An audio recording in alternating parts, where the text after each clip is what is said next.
हमारे दूसरे पार्ट की शुरुआत वहीं से होती है जहां हमारा पहला भाग खत्म हुआ था। चुनहुआ पर संगवान वार करता है और उसके कंधे पे बना निशान दिखाता है। चुनहुआ इतना सोच ही रही होती है कि क्या वो उसे जानता है, तभी वो संगवान से बोलती है, अगर ये निशान किसी और ने देख लिया तो।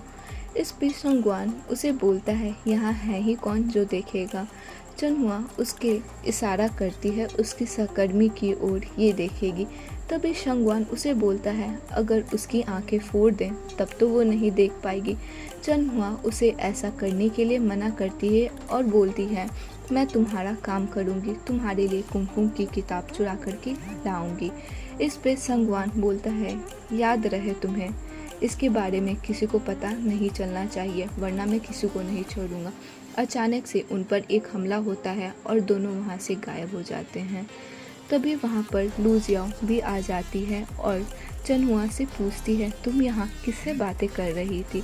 चुनहुआ थोड़ा मस्ती के अंदाज में कहती है, मैं यहाँ अपनी आवाज़ें निकाल रही थी, तुम्हें भी करना है क्या। लू जियाओ कहती है, हमें देर हो रही है, अब हमें चलना चाहिए। घर आने के बाद चुनहुआ सारी बातें सोचती है और डिसाइड करती है कि वो सच्चाई का पता करके रहेगी और वो जियानबाई के कमरे के बाहर इंतज़ार कर रही होती हैं। जब जियानबाई वहाँ आता है तभी उससे मिलने के लिए एक सहकर्मी भी आता है जो जियानबाई को बताता है कि उनकी कुंफू की एक किताब जियानबाई वाले गुफा के लोगों ने चुरा ली है। जियान गुस्से में कहता है, मैं उन्हें माफ़ नहीं करूँगा। फिर चुनहुआ बात को बदलते हुए कहती है, तुम्हारा दिल किसके प्यार में धड़क रहा है। इस पे जियानबाई को गुस्सा आता है और वो उसे बदतमीज़ कह करके वहाँ से चला जाता है।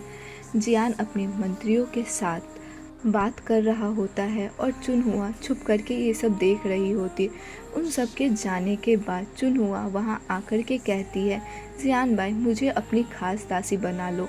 लू जियाओ उसे कहती है, तुम्हारी शक्ल किसी से मिलती है। चुनहुआ मस्ती में बोलती है, मैं इतनी सुंदर हूँ ही, शायद जियानबाई की मंगेतर से मिलती हूँ। लू जियाओ कहती है, तुम्हारी शक्ल रसोई में काम करने वाली एक कर्मचारी से मिलती है। फिर वो चुनहुआ को लेकर के एक कमरे में आती है और उसे लकड़ी काटने का काम दिया जाता है। जब वो जंगल में जाती है तो वो देखती है कि जियानबाई कुंफू अभ्यास कर रहा है। जियानबाई कहता है, आज के बाद मेरे कुंफू अभ्यास के बीच में तुम मत आना। फिर चुनहुआ बोलती है, मैं तो यहीं रहूँगी। जिसके बाद चुनहुआ चालाकी से सारी लकड़ियाँ जियानबाई से कटवा लेती है। जियानबाई को लगता है कि चुनहुआ उसकी मदद कर रही है, इसलिए वो उसे शुक्रिया करता है। लू जियाओ चुनहुआ का इतना काम देख कर के हैरान हो जाती है कि चुनहुआ ने ये सब कैसे कर लिया। रात को जब चुनहुआ अपने कमरे में होती है तभी एकदम से उसके कमरे का दिया बुझ जाता है और कोई उसे बेहोश करता है। जब चुनहुआ की आंखें खुलती है तो वह संगवान के सामने होती है। चुनहुआ पूछती है, क्या ये जियानगू गुफा है। चुनहुआ उसे करीब आते हुए पूछता है, तुम्हारी याददाश्त खोने के बाद क्या तुम्हें कुछ भी याद है। चुनहुआ उसे कहती है, जब मेरी याददाश्त खोई थी तो सिर्फ जियानबाई ने मेरी देखभाल की, तुम्हारी किताब चुराने में मुझे सही नहीं लगता। संगवान कहता है, अगर तुम यहाँ रहना चाहती हो तो तुम्हें वो किताब चुराने की कोई ज़रूरत नहीं है। जिस पर चुनहुआ सोचती है, अगर वो यहीं रह जाएगी, अगर वो यहाँ पर ही रह जाएगी तो वो जियानबाई के करीब नहीं जा पाएगी। फिर चुनहुआ अपना सवाल चेंज करते हुए उससे पूछती है कि अगर मेरे शरीर पे निशान है और तुम मेरे भाई हो तो तुम्हारे शरीर पे भी निशान होना चाहिए। जिस पे संगवान उसे बोलता है, अगर तुम्हें इतना ही हो रहा है तो तुम खुद से क्यों नहीं देख रही हो। जिस पे चुनहुआ उसके शरीर पे निशान बना हुआ देखने लगती है, लेकिन एकदम से वो रुक जाती है। फिर चुनहुआ उसे बोलती है कि मुझे अब घर जाना चाहिए। उस पर संगवान अपने एक कर्मचारी को चुनहुआ को उसके घर पहुंचा देने के लिए बोलता है। जब वो उसे गुफा के रास्ते से ले जा रहा होता है तो चुनहुआ उसे उतारने के लिए बोलती है। वो उसे ऐसे क्यों उठा के ले जा रहा है, वो कोई बोरी तो नहीं है। जिसके बाद शंगवान भी वहाँ आ जाता है और वो उसके लिए बग्गी लाने के लिए बोलता है। शंगवान संगवा से पूछती है, आपका चेहरा माँ से मिलता है या पापा से, क्योंकि उन दोनों के चेहरे एक दूसरे से नहीं मिलते। जिस पर संगवान थोड़ा मस्ती में बोलता है कि हो सकता है शायद मैं तुम्हारी बड़ी बहन हूँ। इसके बाद शंगवान उससे पूछता है कि वो उसके लिए ज़्यादा खास है या जियान बाई। शंगवान की ये सवाल सुन करके चुनहुआ बोलती है, आप दोनों मेरे लिए अलग हैं, आपके लिए मेरे दिल में एक अलग ही जगह है। शंगवान को इसका मतलब समझ नहीं आता, इसलिए वो थोड़ा मस्ती भरे अंदाज में पूछता है, तो क्या तुम अपनी सुंदरता का इस्तेमाल करके जियान बाई से किताब चुरा करके लाओगी? चुनहुआ थोड़ा गुस्से में कहती है, लेकिन के साथ बोलती है, अगर मैं आपकी तरह सुंदर होती तो ये काम करना बहुत ज़्यादा आसान होता। इस पर संगवान हल्का सा हंस करके कहता है, उसकी भावनाओं में बहने की कोई ज़रूरत नहीं है और तुम कोई और दूसरा बहाना निकालो उसे किताब चुराने के लिए। थोड़ी देर बाद हमें शंगवान को दिखाया जाता है जो अपने काम में व्यस्त है।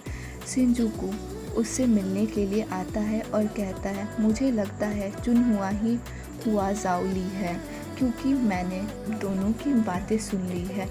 जिस पर शंगवान बोलता है, तुम मेरी जासूसी कर रहे हो, और उसे उसकी आँख और नाक कान काटने के लिए बोलता है। तभी वहाँ पर शंगवान की खड़ी सहकर्मी बोलती है, अगर ये दोबारा ऐसा करेगा तो आप मुझे मार दीजिएगा, लेकिन इस बार इसकी पहली गलती है तो इसे छोड़ दीजिए। ये बात सुन करके संगवान को थोड़ा टेंशन कम होता है और वो शिनजुकी को छोड़ देता है। दूसरे दिन जियान बाई की अभ्यास के जगह पे चुनहुआ बैठी होती है। तभी जियान बाई वहाँ आता है और चुनहुआ उससे पूछती है, अगर तुम्हारा सामना कोई दुष्ट सांप्रदायिक से हो जाए तो तुम क्या करोगे? जियान बाई सीरियस होकर के बोलता है, मैं उसका विनाश कर दूंगा, क्योंकि अच्छाई और बुराई कभी एक नहीं हो सकती। चुनहुआ थोड़ा सोचती है और बोलती है, अगर वो तुम्हारा दोस्त हुआ तो? जियान बाई गुस्से में जवाब देता है, दुष्ट सांप्रदायिक कभी हमारे दोस्त नहीं हो सकते। चुनहुआ कंफ्यूज होती है, क्योंकि एक तरफ उसका भाई है और दूसरी तरफ जियान बाई। वो सोचती है अब वो क्या करेगी। फिर चुनहुआ बोलती है, आज का उगता सूरज कितना अच्छा लग रहा है ना? जियान बाई कहता है, मैंने कभी इन चीज़ों पे ध्यान नहीं दिया, मैंने हमेशा अपनी अभ्यास में व्यस्त रहता हूँ। चुनहुआ स्माइल करती है और बोलती है, मेरा मतलब है कि तुम मेरे साथ ढलता हुआ सूरज देखो।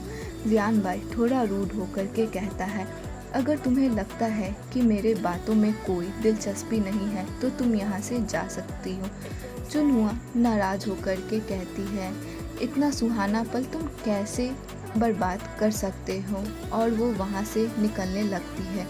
तभी जियान बाई एक लकड़ी को काट देता है, जिस पे चुनहुआ बोलती है, तुमने ये सही नहीं किया, इस लड़की को जलन के लिए छोड़ देना चाहिए, जियान बाई गुस्से से कहता है, तुमने मेरी तलवार का गलत इस्तेमाल किया है, ये लकड़ी काटने के लिए नहीं है, ये मेरे अभ्यास करने की तलवार है। जिस पर चुनहुआ जियान बाई को बोलती है कि उसे भी मार्शल आर्ट सीखनी है।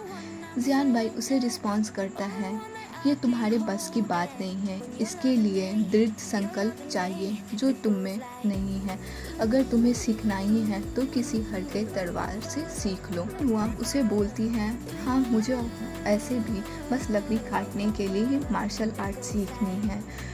जियान बाई इतनी बातें सुनने के बाद गुस्से में वहाँ से चला जाता है। इसके बाद जियान बाई भी घर आ जाती है और उससे मिलने के लिए लू जियाओ आती है और उसे बोलती है कि आज से वो लकड़ी काटने का काम नहीं करेगी। उसे लगता है कि ये काम ना करने के लिए जियान बाई ने उसे मना किया है। जियाओ के जाने के बाद वो अपना गुस्सा एक फूल पे उतार रही होती है।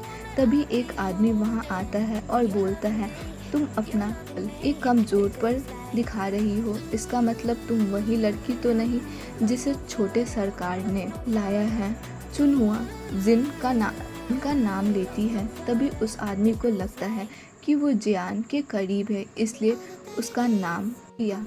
फिर वो आदमी अपना परिचय देता है और चुनहुआ का नाम पूछता है। चुनहुआ उसे अपना नाम बताती है तो उसे उसका नाम काफ़ी अच्छा लगता है। तभी वो उसे एक फूल देता है। तभी जियान भी वहाँ आता है और वो चुनहुआ थोड़ा सा अतराती है। फिर वो आदमी जियान के साथ चला जाता है। फॉर नेक्स्ट पार्ट की वॉचिंग। चुनहुआ के हाथ में गुलाब का फूल देख कर के जियान भाई कैसा रिएक्ट करता है, इसे आगे जानने के लिए हमारे चैनल को लाइक शेयर एंड सब्सक्राइब करें। तब तक की वॉचिंग।